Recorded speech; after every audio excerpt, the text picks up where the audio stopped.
د لوی او مهربان خدای په نوم راځو د یې دویم درس ته. یې لیکو، واو دی او میم دی. یې واو ګډ راځي، میم یې څنګ ته لیکل کیږي، یوم ترې جوړیږي. خو که همدا یې واو وي، د میم په ځای نون وي، بیا څه ترې جوړ شو؟ یون.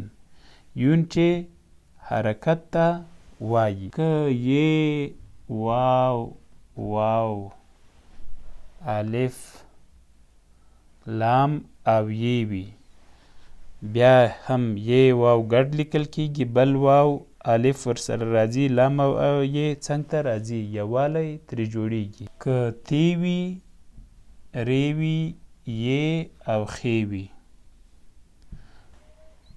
تی ری یې خې لیکل کیږي، تریخ ترې جوړیږي. راځو درس په وریځ لرو. وریځ چې یې منځ کې راغلی ده، لیکو اسمان وریځ دی. نری شمال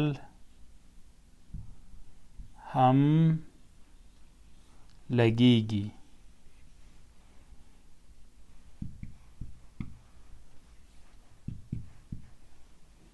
ښایي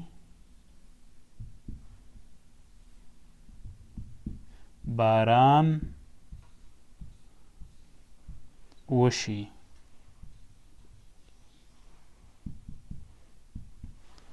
وریځ د واو د ری د یې د زې د وریځ. اسمان وریځ دی. نری شمال هم لګیږي. شمال شین میم الف لام شمال چې باد ته وایي. ښایي معنا ممکن. باران وشي. وشي کې واو شین یې وشي. وریځ اسمان وریځ دی. نری شمال هم لګیږي. ښایي باران وشي.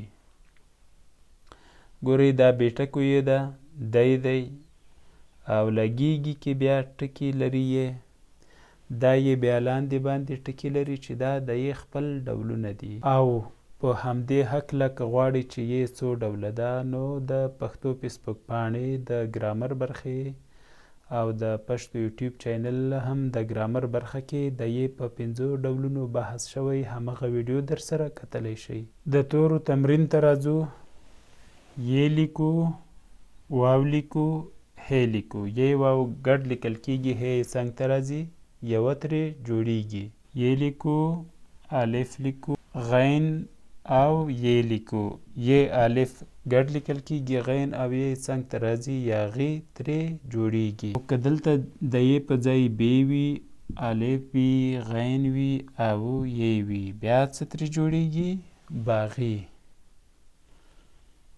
خاص د یو توري بدلیدو سره. که واو ګې او یې وي، دا درې واړه څنګ په څنګ لیکل کیږي، وږی ترې جوړیږي.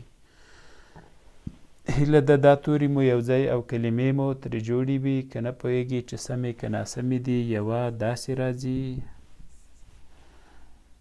یاغي دا شی لیکل کیږي، باغي هم دا ډول، او وږی همغه کلمې همغه توري سره یو ځای کیږي، دا شی راځي. پښتو زده کړه فیسبوک پاڼه در سره خوښه او له نورو ملګرو سره شریکه کړئ.